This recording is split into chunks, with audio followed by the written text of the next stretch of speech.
Hello and welcome to the Monster Mechanics Podcast, where we take creatures of myth and media and see how they can be improved. I'm your host, Scott Paladin, and with me as always is the Cheech to my Chong, Zach Jaquays. What are we talking about today, Zach? This week we are talking about gorgons, or perhaps the Medusa. Medusa. It's a name. The Medusa or gorgons as a whole are a Greek myth originally, most famous as the myth of Perseus, where he is sent on a task from the dude who wants to bone his mom sends him on a task, and it is explicitly is a reason to get this kid to die so that he can bone the kid's mom. That's the whole plot. Good old wholesome Greek myth. He goes and he's supposed to be killed by this creature called the Medusa, who's one of the three gorgons, who are sisters, who are so hideous that merely looking upon them turns you to stone. That's the whole thing. And they're these like horrible monster women with snake heads for hair. And he gets around it because I think it's Athena gives him a mirrored shield that he can use. He can look in the mirror, and apparently looking in the mirror is enough to break the whole turn to stone thing. So he can look in the mirror and look at her reflection, and he manages to chop her head off. And then from her neck is born the Pegasus, the flying horse. And then also a second god whose name escapes me at the moment. I'm doing this all the top of my head, so forgive me if I forget his name.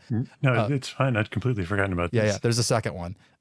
And he takes the Gorgon's head or the Medusa head, and he jumps on the flying horse, and he flies around. He has a couple more adventures. I think he uses the head to turn Atlas into stone, and that is supposed to be the origin of the Atlas Mountains in Greece. Interesting. That's basically the whole myth. There's also a revisionist myth, which is like later on about the origin of the Gorgons. Because originally the Gorgons are just, they're three sisters. Actually, this isn't even the original myth. The version that is the first recorded version of the Greek version of the myth is that they're just like the monstrous daughters of a sea god and his sister/wife, who is also a goddess. And they give birth to some monsters, three of whom are the Gorgons. And they're just like born monsters. It's just like, this is what you get when you have celestial incest, is these Gorgon monsters. There's also a version where Medusa is a mortal woman, or possibly a demigod, but of normal, like she's just a regular person mostly. And she gets raped by Poseidon in Athena's temple, either it's Athena or Minerva. Anyway, doesn't matter. It gets raped, and then as punishment for being raped in a temple, the goddess whose temple it was turns her into a monster. Oh, yeah, which is not a great version. It does not engender a lot of sympathy in my mind towards the gods themselves. Mostly it makes them all seem like dicks. I mean, there's not a lot going for them, charitably speaking. Yeah. I mean, Greek gods are all trash people, just kind of across the board. And then so this has also led to a more modern interpretation of the myth where, like, basically Medusa is the hero of the story, and it's just a tragic figure who is like constantly attacked by men. But while doing research for this episode, I was reminded that the Gorgon itself is an older creature than the Medusa myth. Okay. Specifically as an emblem. By best guesses, because this is prehistory we're talking about. This is stuff where we're making summations based off of like archaeological evidence. But it seems like the monstrous heads of the Gorgons were something you would put like on the side of a building for protection, or they seem to be very strongly associated with shields as well, where something about this like ugly monstrous visage was supposed to engender like protection of the thing that it was placed on. Sort of a prototypical gargoyle. Yeah, like a gargoyle, or also like the eye that you'll see in a lot of Middle Eastern, like on ships and stuff. It's got a particular technical name. Is the Eye of Horus? No, it's the Nazar. There we go. Yeah, it's a charm that looks like an eye associated with the quote unquote evil eye. That's often used in Middle Eastern art and jewelry and stuff. And the Gorgon head actually seems to have been used in a roughly similar way in a lot of places.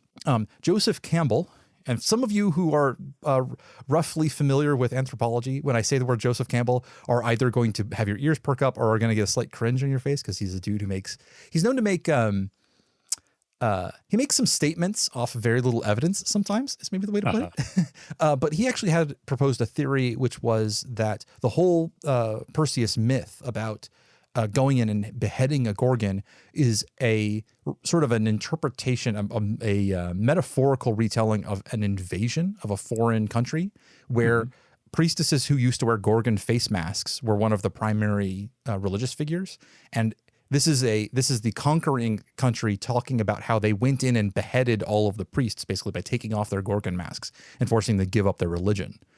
Interesting. Yeah, because there is historical evidence for, I think we've even got a couple of ceramic masks from 6th or older BC, the 6th century or older BC, which is, it's interesting that this whole idea, like there was this whole creature that existed in sort of mythology before, but when the Greeks were writing their myths and their legends and stuff, this was already a couple 100,000 years old. This is something that seems to have been migrated into and adopted by the Greeks. So it's got this whole additional subterranean history. There's a lot of art that depicts them and not just as monstrous women, but men as well. The various kinds of features that they might have are quite wide ranging. It's this whole thing that's sort of the actual Medusa myth itself. So all of those details that we know from the Perseus myth are things that were tacked onto this idea later. Like this is something that existed before all of that, and that somebody has been sort of reinterpreting it again. Sort of like Christianity did to a lot of pagan myths. Yeah. Almost exactly the same. Well, or this is a guess, of course, because we know very little about it, but it seems to be a very similar sort of thing. The Ionian Greeks were revising their own history and revising their myths to incorporate something that may have been just an older version of their own culture, or may have been something that foreign that was brought in as well. So in a more mundane, because I've been talking about anthropology here for a few minutes, for a more mundane description of what a gorgon is in modern sort of common parlance, it's going to be either usually a very ugly woman with sort of reptilian features often, who has quite predominantly, instead of hair or possibly entwined with her hair, will be like whole snakes. Like the snake will erupt bodily with a little snake head at the end instead of or combined with her hair. And they are often associated with the power to turn people who look on them into stone. And that also can sometimes be interpreted the other way, which is you can look at her, that would be okay, but she can't look, but her looking at you could cause you to turn your skull, sort of basilisk style. There are versions of the myth where it goes either way. So that gives us some options there. I think there's versions where you actually have to meet her eyes. Yes, where you actually have to look directly. There's these things always get reinterpreted because it's not like there was a one right way to do it. And it was kind of interesting that like the idea of using a mirror to view it instead was a workaround. In some cases I've seen that adopted. In other cases I've seen that doesn't work at all. It's just... Yeah. And then there's also even versions where you use the mirror to reflect their own vision back at them and therefore cause them to turn themselves into stone. I definitely like the association with mirrors. I'm also really very interested in the idea that how does their head end up on so many things? Because there's so much art and so many buildings and if you think of, if I'd say the name Alexander the Great, all right, almost everybody thinks of a particular mosaic depicting Alexander the Great. I'm going to link it to you because I'm pretty certain I know have the one an I'm idea talking. of. Yeah. That there's the one that everybody knows. If you look at his chest, there's a little head on it. That's a gorgon head. Okay, actually not the one I was thinking. Oh, of, not okay. That's interesting. Yeah. When I looked at it, I was like, oh yeah, that's the one. But it's a very this is a thing that shows up all over the place. In fact, did you ever have to read the Iliad when you were younger? I think the answer to that is yes, but the answer is also that I did not actually read it. You were supposed to, but then you didn't. Yes. I remember having to do it in school. And I remember that describing the Aegis, the shield that Athena gives to Achilles. The Aegis, which she gives to Achilles. There's a mile long, there's 4 chapters of description about this stupid shield because there's so much stuff on it. But I remember distinctly that there's a gorgon head on the middle of it. And so I would love if we could riff off that idea that something about either actually using a real gorgon's head or possibly just the depiction of them actually does confer power or makes a kind of sense within the universe as we talk about it. Because that's such a neat feature. Probably the most notable thing about Medusa and the gorgons is the ability to turn to stone, which Earth is, I think, typically seen as sort of a protective element or a warding element. And there have been interpretations of, I've seen versions of the Gorgon myth or the Medusa where instead of turning you to stone, it just paralyzes you. It's like a paralytic thing, and then maybe it could wear off or something like that. So there's a version of it that you're not struck to specific literal turning to stone. Although I'm down with keeping, the stone idea.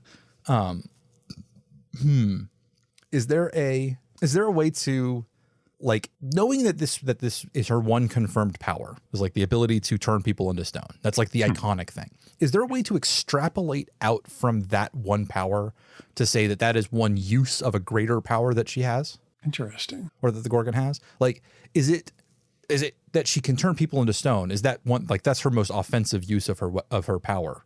But is it also that she has the ability to, like, to change other things into stone, or to more generally transmute things? Interesting. Like, so she has sort of like an alchemical gaze, or just like an affinity to earth as an element. Interesting. Or like, I do like the idea that, like, this, what we see as her, like, iconic power is maybe like something that the Gorgon has figured out. Like, this is the one neat trick to turn, like, what would otherwise be a more mundane power set into an actual weapon. I also like that we're never actually told, like, what kind of stone. Like, I think the classic assumption is just because of Greek statues, it's like, marble statues and whatnot. So I think it's really easy to kind of fall into that hole. But, like, if there was things like what about gemstones or something? Like, if she was, able to turn someone to, ruby or diamond, that would be really visually striking. Yeah, that'd be very cool. Realistically, there isn't that much different between gold or between metal and stone. Like, lots of quote unquote stones are metallic ores. So, like, she theoretically could transmute people or things into, like, gold or silver or copper or something like that. Something that would be a naturally occurring ore would be kind of neat. I definitely like the idea. So if the Gorgon or Medusa has because I'm gonna be using both interchangeably here, because the Medusa is a Gorgon. So we're either gonna be talking about Gorgons as a whole, or we're gonna be talking about Medusa specifically, I guess. We had talked about Stone to Flesh, the spell, a while back, and Flesh to Stone. Like, is it maybe just another application of this where, like, this creature, the Gorgon, it's actually not like an apex predator. What it actually does is transmute stone to flesh and flesh to stone, and it has that a built-in spell, and it uses that to turn, it normally is like walking around looking for granite and stuff so that it can turn that into flesh to eat, because that's how it sustains itself. Interesting. And then it just so happens, because it has access to the one version of the spell, it has its reversal, which allows it to use uses that as a defense mechanism, essentially. That'd be kind of cool. Yeah, but what preys on Gorgons?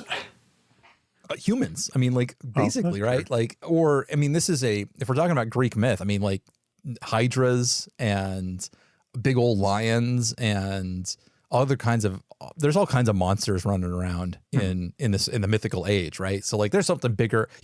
A Gorgon is a nasty piece of work that you wouldn't want to run up to as a regular human, but, like, a Sphinx would tear one apart. Like, they're just a reptilian lady. Without the stone powers. Sure, yeah. So, kind of going back to that idea of the Gorgon is sort of a pre-existing Greek myth, or older pre-Greek. Yeah. Sort of like that. This is sort of like some entity that maybe like predates metallurgy, or this creature is able to create these fantastic materials that, like, none of these other people have managed to, ever create themselves through metallurgy, or I like that. Like, there'd be a value there, and that might be why the former culture worshiped them. Yeah, or at least, like, was highly tied to them. Like, maybe they were trading with the Gorgons. Like, that's why they had such a close relationship with these creatures, is that they were able to get precious metals and stones by trading in things that the Gorgons couldn't otherwise get a hold of. Maybe like fine goods or textiles or something, or even just, like, I don't know, food or something like that. They were able to give the Gorgons. That's very cool. So how do the snakes get into it? Like, what's the origin? I'm definitely down. I really do like the reptilian nature of the gorgon. It's a nice. I say it's a nice. Reptiles are so creepy, or can be so creepy, yeah. but like so like to mix that mammalian and reptilian aspects, I think is it's a very classic monster look, and I'm down for it. Maybe they were are they related to the basilisk? Maybe. Like, since they're both reptilian, and they both do seem to share a sphere of influence. Yeah. So maybe maybe they're just off of the same evolutionary line, basically, where like, this was there's a whole like order, or maybe not order, but like one of the phylogenetic trees comes back to these like earth and stone magically imbued monsters, that are also reptiles. And so maybe there's a whole classification of them in this world. Interesting. Like I could definitely see that being the case. Like, I also just kind of want to throw this out. Like, I'm kind of bouncing all over the place in this one, so forgive me. We don't have to have like a central thing. We can just riff. One of the interesting things about the D&D take on the Gorgon is that it's not at all like the standard myth. It's like a giant metal bull who like breathes fumes that petrify its foes. Oh, neat. Yeah. That's not at all like the traditional version of the Gorgon, which is almost always humanoid. Which makes me wonder where that sprang from. Yeah. I don't know the origin of the D&D Gorgon. I honestly didn't even remember that it was different. Oh yeah. Probably not going to get a good answer on their own wiki about like who thought of it and why. If anything, it was probably just a blending of material. Yeah. Or just somebody being like, Gorgon, sure, let's use that name. Like, let's just do it. Like, it's fine. We have to have the monstrous manual to the printer next week. So let's just get it all done. Yeah, that is interesting. I do like the concept of it being fumes or being a gas that does the transformation is an interesting take on it, as opposed to being vision based.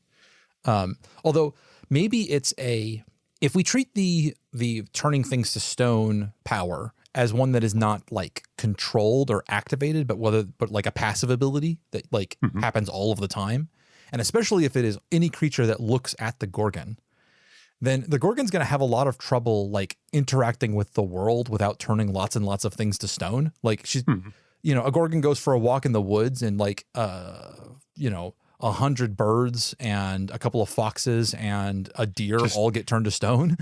Just birds just raining down out of the sky like hail. Yeah. And so therefore, if that is the case, maybe the ability to cloud itself with fog or an opaque gas of some sort would give the Gorgon the ability to like move through the world without like causing damage, basically. Interesting. Sort of a natural screen. Yeah.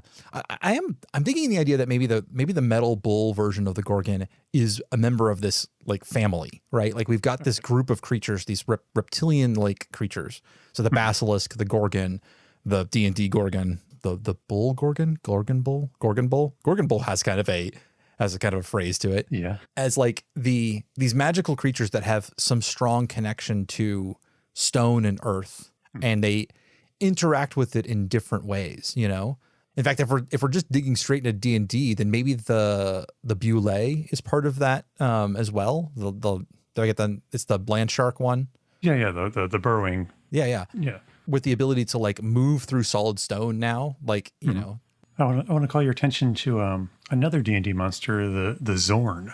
The Zorn, which is I'm blanking on the word for trisymmetry. Trilaterally symmetrical. There you go. They're trilaterally symmetrical. Okay. They got a big old mouth on the top of their head, 3 arms, 3 stumpy legs, and they eat gemstones and can basically swim through the earth. Yeah. Okay. So we're looking at a world where, I was about to say that we're looking at a world maybe where there's these creatures that are elementally associated and they have whole families and stuff. And then I realized that that's the direction that leads to us reinventing Pokemon again. Yeah. So we're just going to stick to Earth today. Okay. But we have this like collection of creatures that like maybe come from stone or are deeply associated with it. Maybe they're the children of like a god of stone, like Gaia in this case, or going weirder with it, whatever made up pantheon of gods you want. Sure, yeah. And I kind of dig the idea that like you have a god of stone who views the surface world as like foreign and evil, and like, Okay. or maybe has just exploited the fact that the rest of the gods were like, the inside of stones are just boring. We're going to use spend all of our time on the interesting surface. And this one guy was like, dude, we're on a planet which is like 99.9% repeating solid rock. So I'm going to take over. That's my domain. And therefore I have most of the planet as my domain. Okay. Yeah. And so and that's like where, he's got kind of free reign to do whatever he wants. And so he keeps creating these creatures which are meant to live within the stone or to interact with the stone on an elemental level. And then occasionally they escape up to the surface and then find themselves either better adapted or maladapted to the surface world, Okay. Yeah. I like that.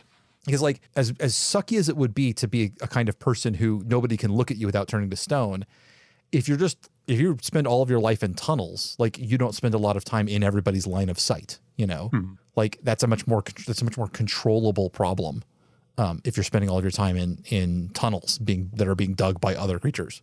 So do you think these things have like any sort of symbiosis like between themselves, like with these creatures that can turn things to stone and can move through stone? Yeah.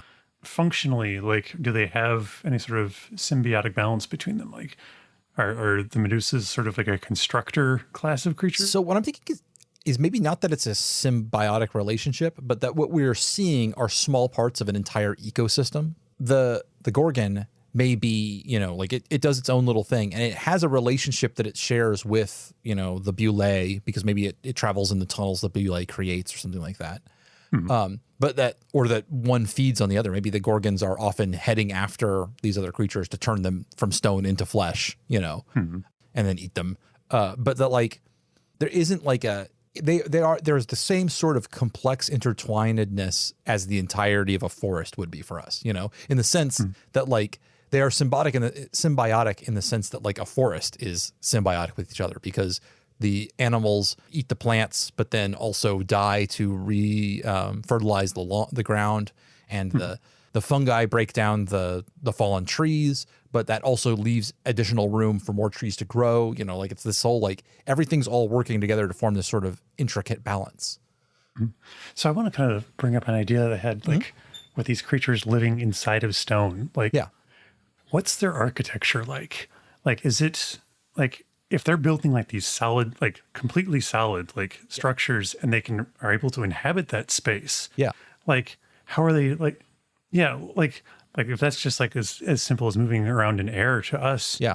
Like, do they have like, basically areas of like non-rock like substances within inside? Or I totally dig the idea that maybe like different rocks, different kinds of stone have a different purpose. Like a hallway would be something you could move through easily, and therefore you make that out of, I don't know, something like a not particularly dense sedimentary rock or something. See, I was actually thinking the other way is like the denser the rock, like the easier it is for them to move okay, the through. ones with less air in it, basically. So like a porous pumice stone would actually be difficult for them to move through because there's a lot of air in it. Exactly. Yeah, it could be. Maybe it's about purity, like rocks that don't have like a single slab of obsidian, because it is monolithic in its structure, is incredibly easy to move through because you're not having to like phase in and out of all of the seams. Where in something like a lot of marbles will have like infill of other minerals inside of them, which is where they get their distinctive look from. And each time you push yourself through one of those as you're like phasing through it, it's a bit like it's not impossible, but it's like trying to get past like some vines in a forest, or maybe it's or it could just be like disconcerting, like it's like constantly walking through spider webs, Ugh. Yeah. So it's like they would prefer not to do that. So they actually like go out of their way to construct these internal structures that to us just would look like the side of a mountain, but that to them they're able to perceive as like highways and hallways and rooms and stuff like that. Yeah, yeah. That'd be really cool. I love the idea of like being a dwarf character who's like burrowing into one of these mountains and like trying to figure out the geology of it and like how it all formed, but none of it can make sense unless like an intelligence had like built a city inside of the city, And maybe they like go so far as to extract, like, have you seen when somebody will cast an anthill or a termite hill? Yeah. That's always really cool. For listeners who may not know, you can take like molten aluminum and pour it into an anthill, and it'll burn away all the ants. And will also form into the negative spaces of the anthill. And then people will do this. They'll then dig out the aluminum and brush away the soil that had formed the positive space, the outsides of these chambers. And you end up with this huge, very intricate, very cool looking structures. You've now replaced all of the air in that with aluminum, and it looks really cool. You could imagine dwarves doing the same thing by like removing all of the outside minerals and leaving only like, I don't know, the obsidian or whatever that the earth elemental, the earth creatures like the gorgons and Bullays and stuff had like constructed there to make a similar sort of neat structure. That could be very cool. I love the idea of like the natural veins of minerals in a mountain, like being just like the byways of these earth creatures. Yeah. And maybe there's like veins and things like that act in different ways. Like they are able to communicate through like veins of ore or something like that. Like it's like it's a wire or a telegraph or something. That could be really cool. Yeah. And then, so maybe to come back to one of my earlier questions is like, how does the reptilianness get into it? What I'm thinking is maybe it's not actual, like it's a coincidence that they seem reptilian to us. But what we're actually seeing, what is being described as scales, are actually like chunks of rock, and like they have a stone-like appearance to them. And if you are an early human who doesn't have a lot of vocabulary to describe things, might see that and describe it as being scale-like or reptilian. Because they're basically experiencing these in the same capacity that we'd experience Bigfoot, whatever. It's like distant sightings, and the occasional interaction, fleeting glance, and stuff like that. And so then maybe the what are described as being like the snake heads on the skull of the gorgon. Maybe that's actually some sort of sensing organ, like because you can't see through solid rock. Even these creatures have a hard time doing it at distance. These are actually meant to act like fingertips. Like as you move through the rock, these things move ahead of you to like perceive, like to sort of slither ahead and like act like whiskers on a cat, where like they run up against something and they're like, oh, that's a different vein of mineral. I need to turn my head so they don't run straight into it, or like, oh, that's the surface. I like that. Yeah, that's cool. That makes that thing, which was just a cool looking idea, now make a lot more sense. And now we have nightmare head fingers. Yeah, definitely head finger. I like the head fingers. And then also, I think that answers a question about like an actual question about like the gorgon, which is that these creatures are probably blind. Like when they're up on the surface, they probably can't see through air at all. Yeah. And they're only able to perceive like inside of the rocks and stuff. So to them, it's like being underwater. Yeah. Like being underwater. And like maybe like if it ever came to that, like trying to travel through a vacuum is absolutely impossible for them. Yes, exactly. And maybe I would even go, so if we're writing these creatures, I would say something like the gorgon, like they'll always keep like one hand on stone to give them an escape route, and also to maintain a connection to the stone, which is how they perceive the world. So like, give them the Toph superpower of like, they can feel the vibrations moving through the world, and that's how they're able to perceive it. And like, oh, can you imagine the creepiness of like, okay, you're Perseus, you're hunting the gorgon, right? And you're moving through this area, a stony ravine or something like that. And you catch a sight of it, and then it disappears into the rock. And then you're like trying to track it, and then it's just like its hands come up out of the rock beneath you and grab hold of your ankles. Yes. That's awesome. That's rad as hell. And I love the idea that like, because all those like those Greek temples are made of like solid stone, like they're able to like basically infest a building. Oh yeah, that's great. Or haunt a building. They move in like a hermit crab, basically. Like they come in and take over. That's rad. Yeah, I like that a lot. Cool. Or if they're flowing up into a big Greek sculpture or something. Oh yeah, the idea of like seeing a sculpture, like that's just a cool image of like seeing the sculpture, like moving there, and then like it looks like the gorgon stepping out of the form, like the hand splits into a new hand, into the original stone hand, and then their hand, and then like they step out of it. They had been holding that pose. Yeah, that's very cool. I'm down with that. So one of the things that kind of brings up is like, that kind of brings us back to around like the idea of like the petrifying gaze. Yeah, like if they don't really have eyesight so much to speak of, like are those her actual eyes anymore, or is that just like some other like organ that's misinterpreted as eyes? I think it's got to be a different organ that's been misinterpreted as eyes. And similarly, I think that this version of the Gorgon, like it's got to be something else. Like maybe it's one of those things where we are getting what everybody else like could make a guess at what the way the rules work, but they haven't gotten enough information to truly perceive whatever the real mechanism is that turns people to stone. Like maybe the Gorgon does it like through touch, maybe it's a thing, or like, a special organ or something like that, or maybe they even cast a full spell. But because the encounters with them are so rare and nobody's able to like sit down and study it, because, encountering a Gorgon is incredibly dangerous and happens very infrequently. They sort of are making their best guess at what it is, which would explain why there's so many different versions of it, where like you have to lock gaze with her. No, actually she has to see you. No. I mean, you have to see her. Like all of these are just like competing theories as to why this would actually be the case, when the truth is it's a different mechanism entirely. Or even something like it is like everybody can kind of get, like maybe everybody gets together to the idea that like it can be done at a distance, like it's a ranged effect, but nobody's able to really figure out what it is. And maybe it's even on a way that like humans have a hard time perceiving. Like maybe it's happening through the rock or something. So I like the idea of like going back to that mist idea. Like maybe it's constantly emitting this mist, and like that organ is able to like catalyze the mist and like convert any organic matter in that mist to stone. Yeah. I definitely like the idea that in order to be affected by it, you have to be touching stone that the Gorgon is also touching. Because to a human, that wouldn't seem like there's a connection there. Yeah. Like to a human, it'd be like, oh, well, she's like 100 yards away. Like there's no way that she could have affected me. But it turns out that you're both standing on the same vein of granite. And she's able to actually, attack you, quote unquote, at a distance through that.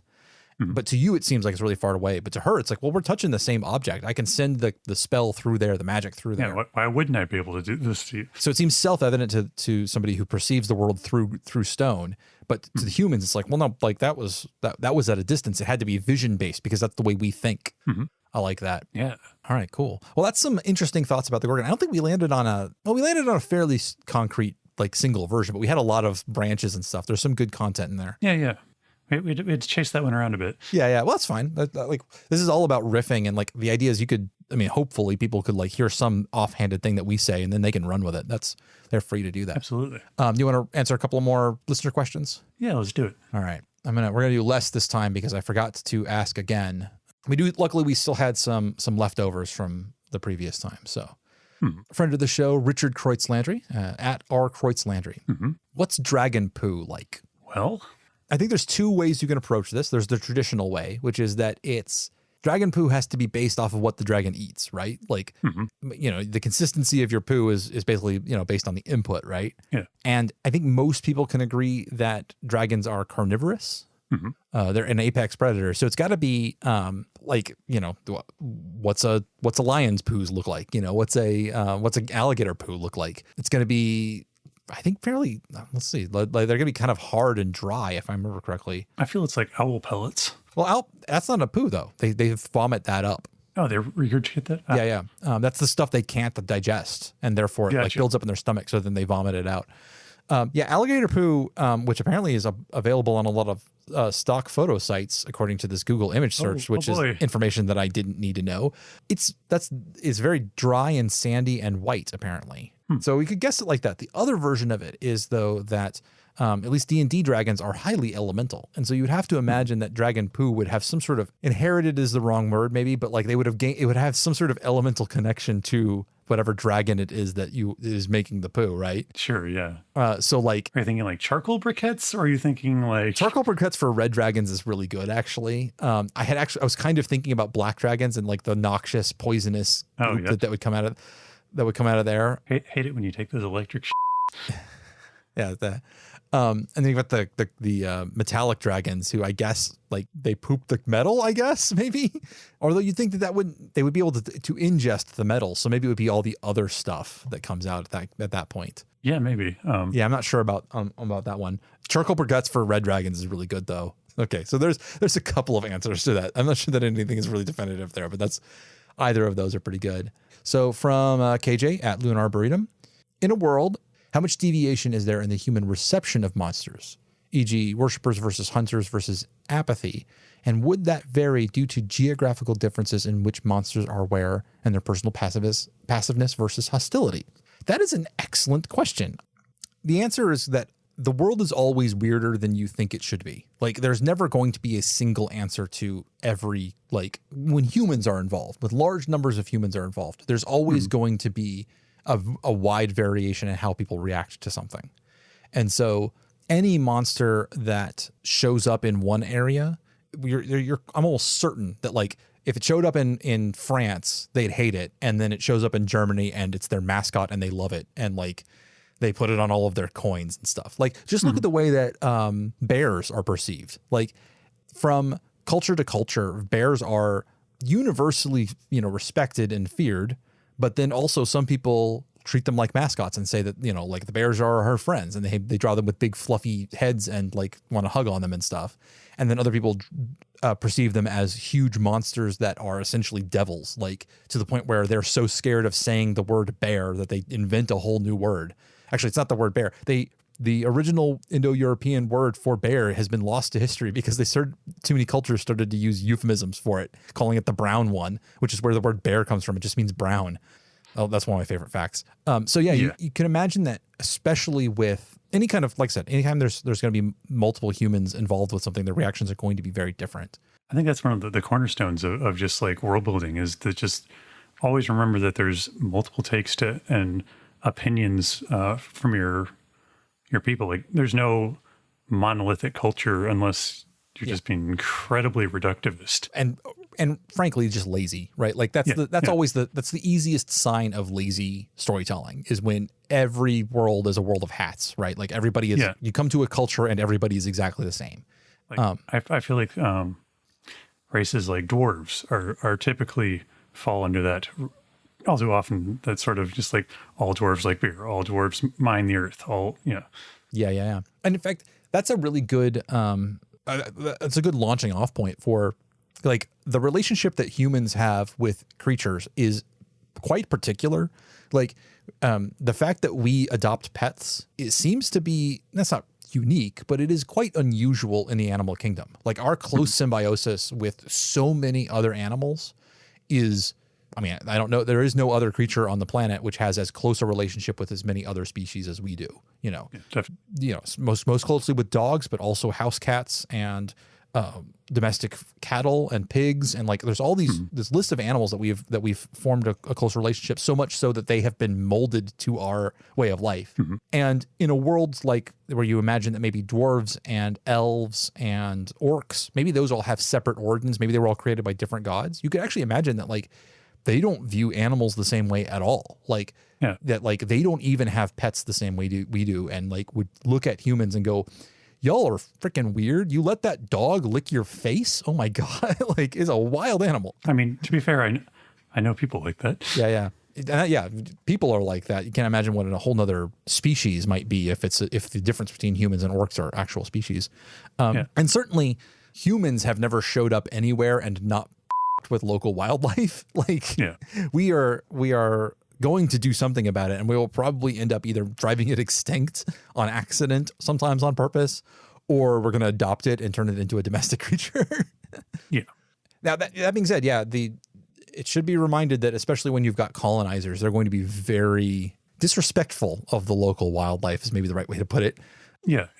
That's something to keep in mind. That seems to be a common thread. Well, when you go to a place with sort of an us versus them mentality to begin with, then Oh, God, we've freaking the number of Europeans who totally fucked up local ecosystems by introducing that they wanted to hunt is embarrassingly high. Okay, well then we'll just go with those two for today, and we will see you guys next week. All right, until next time. Thank you for listening to this episode of Monster Mechanics. Monster Mechanics is produced and edited by me, Scott Paladin, and hosted by myself and my best friend, Zach Jaquays. All of the ideas generated during this podcast are released under a do what the you want public license.